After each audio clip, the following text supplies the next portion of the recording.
ask yourself why most successful people with agencies, they made themselves millions in revenue, and they sell out their agencies. Why is that? And why are they giving away courses for free? You're just starting out on your solopreneurship journey and you really don't know what are the things that you want to pay attention to, even though you're following through exactly step by step everything that some online guru has taught you. Maybe you've bought a program that's teaching you to go from here to there, but it doesn't really work out for you that well. And especially with today's modern age, you really want to adapt as soon as possible, and you want to really make decisions on the go.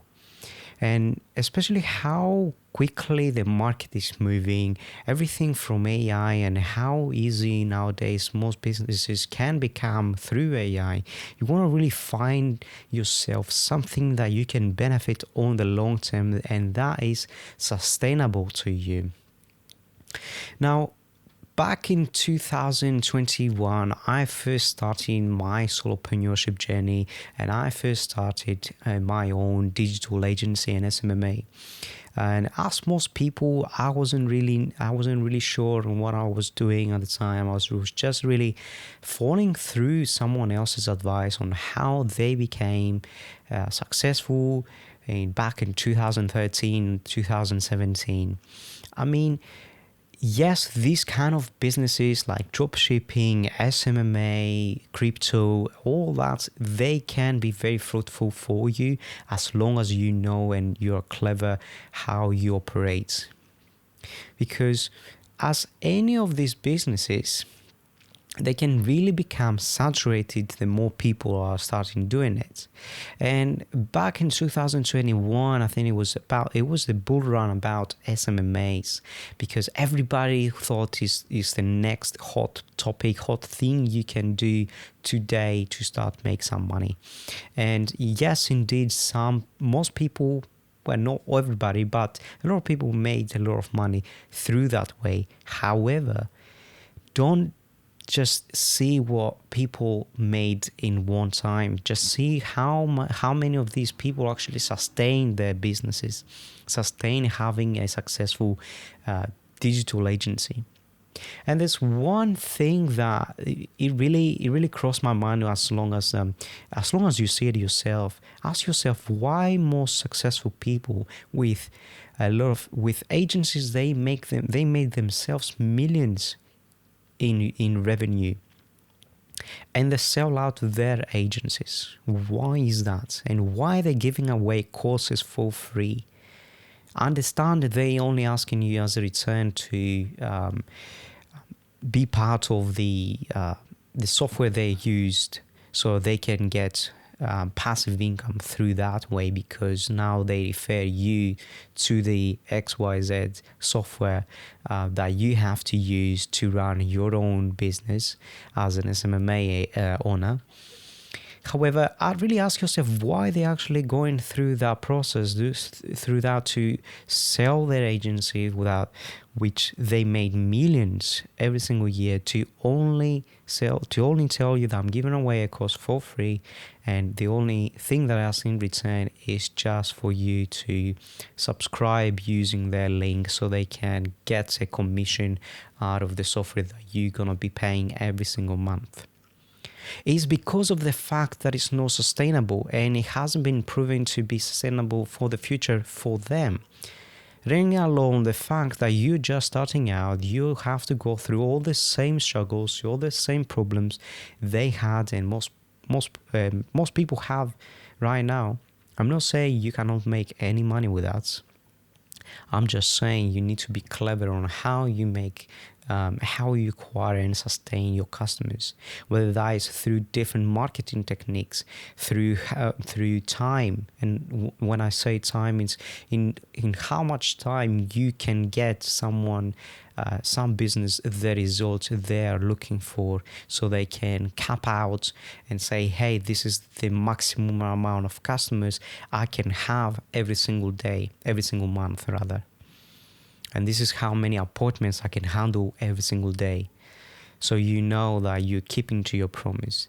However, this is a challenge. Most SMMAs, most agencies are charging so much money up front, and most people, most business owners, they don't prefer to go with agencies purely because of the fact they're so expensive and they're not able to keep their promise.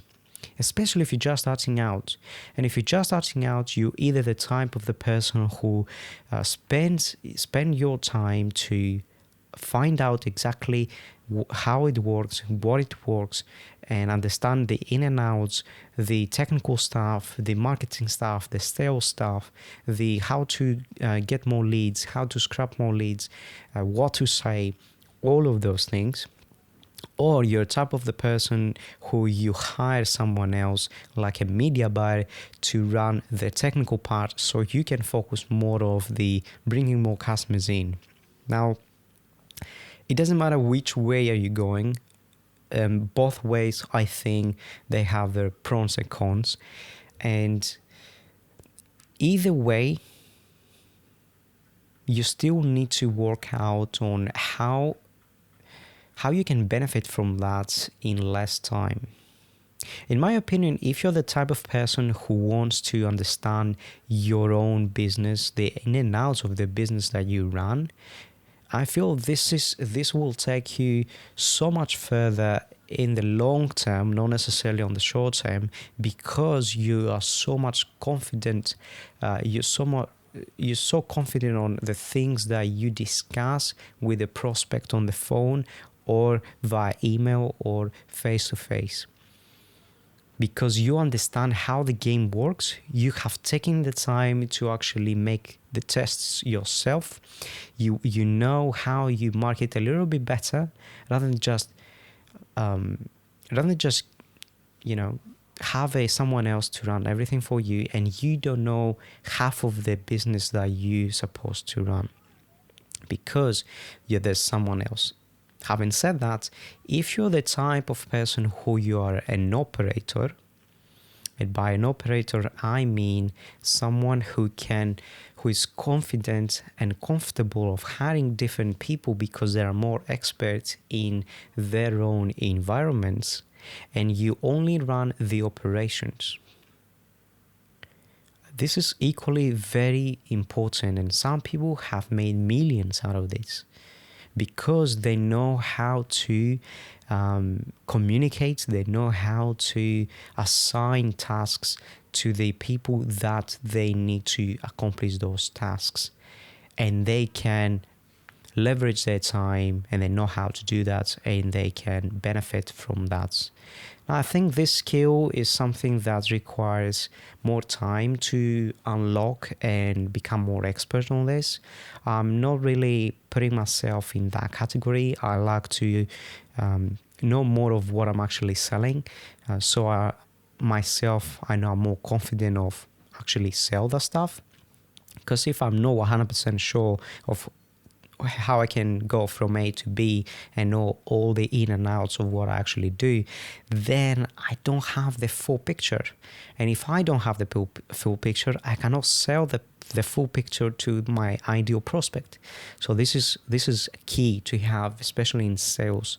You want to know your product, but also how your product can benefit your prospect by you also put the prospect above your own product, so they can then appreciate you more and they can tell that you understand their problem, and you have higher chances of succeeding. Now, I'm not saying I'm the best in any of this, but all those different aspects, they're all different skills you need to master with time, and either way which side you're picking up on first. Now, 3 things that you can do to benefit today are: start with who you know, message people you don't know and that you want them as your customers, and make more content. There's a reason that I've put those three things. Number 1, start with who you know. This the very basic thing that I'm personally doing right now with a lot of stuff I'm doing on the side, and also the fact that you can do as well, no matter the industry, no matter the business that you have right now. And I'll tell you how. You see if you have any contacts on your phone.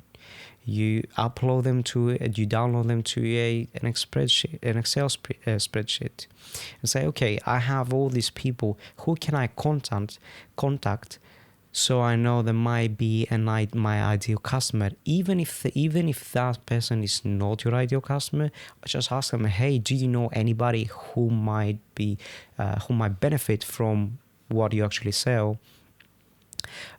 Or their dream outcome in such and such time, so you can add more value to the things you sell, and say, hey, I'm actually selling that, I'm actually giving that away for free.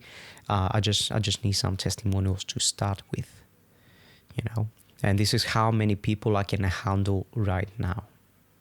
Say, there's no pressure. I'm not asking you, just asking if you know anybody. And this is where I would start. Number 2, message people that you don't know and you want them as your customers. I think that's a no-brainer. Like cold calling, cold DMing. These are all the things that you can do right now. And make more content. I think content, like Gary Vee says, is the number one asset. And I really like that term, because it truly is.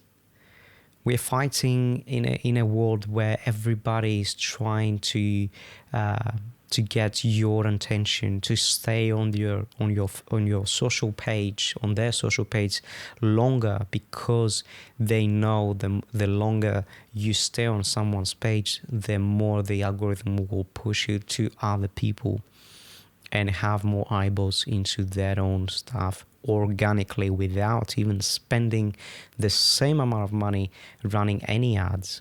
Because this is the other type of marketing, which is paid ads, having guaranteed results, although the conversion, you have to figure out what works, what doesn't, and then just keep feeding the platform to run the ads for you. Which is for a lot of people is not very sustainable, because it costs so much money, which is precisely why content is so powerful nowadays. However, with content, there is one thing that I've also trying to improve, but I also seen not a lot of people doing, and that is there's not enough volume. There's not enough volume to a lot of different social media platforms. And if you just choose to start up with one social media platform, that's absolutely fine, as long as you can identify how much volume you can actually produce in that platform, and how much volume your audience can be okay with on that single platform. And then you can go towards other platforms, as long as you understand how every single platform is behaving, and also understand how people are treating this platform, and what are the things that are commonly doing in that specific platform, because TikTok is so much different from Instagram or YouTube Shorts. So you want to understand how this work out.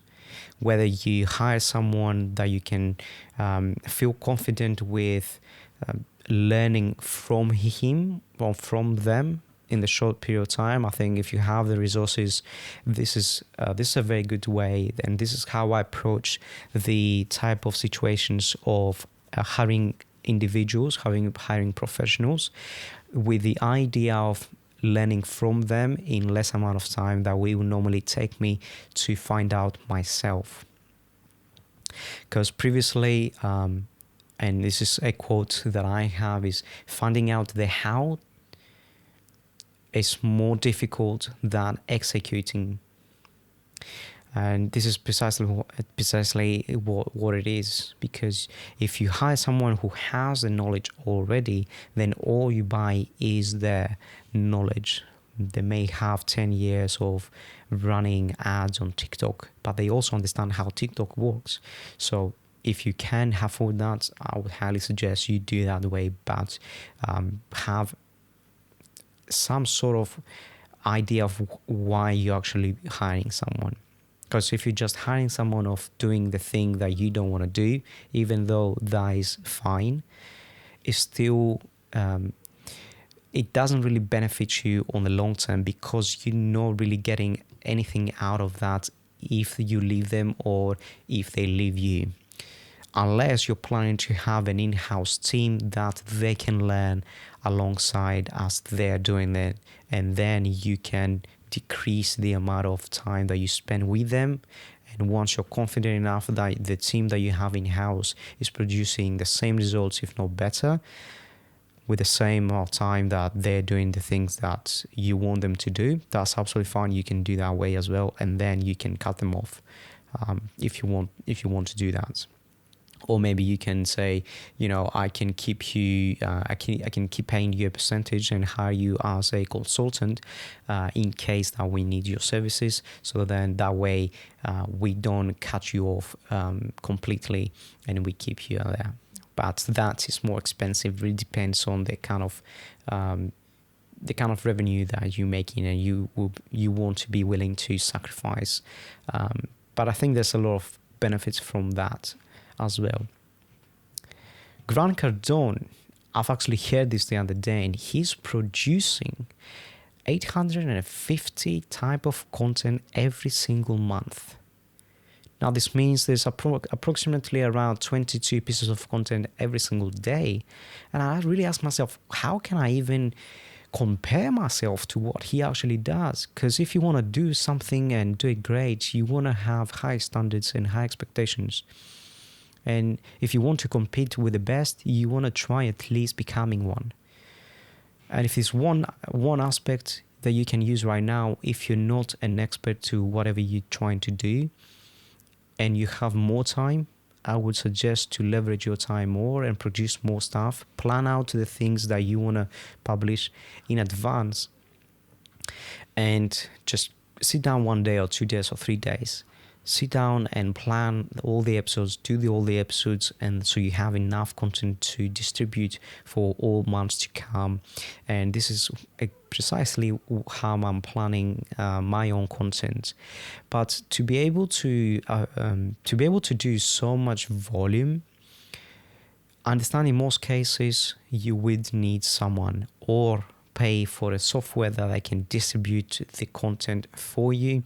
But with software, I find out, because I've come across some different ones, and there's some platforms like TikTok, for example, that is better to post manually, where yes, you can schedule to keep the posts in your draft, and then you manually upload them, because you might want to review them one last time before you actually put them online, or you want to make some small changes, because now it makes it a little bit more sense and you can see the differences.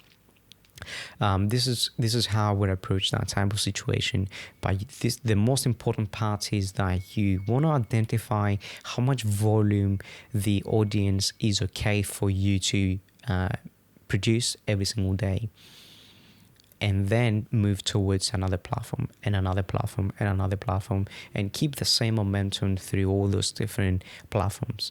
And I think the more stuff that you do, and I think the higher chances that the likelihood rather of hiring someone is, because there's so much time, there's so many things that you want to be involved with, especially on different social media platforms, because they keep changing all the freaking time, and you want to be up to date with that. Unless you hire an agency who does everything for you, even with assisting getting more customers in, if you run an online business or even a local business.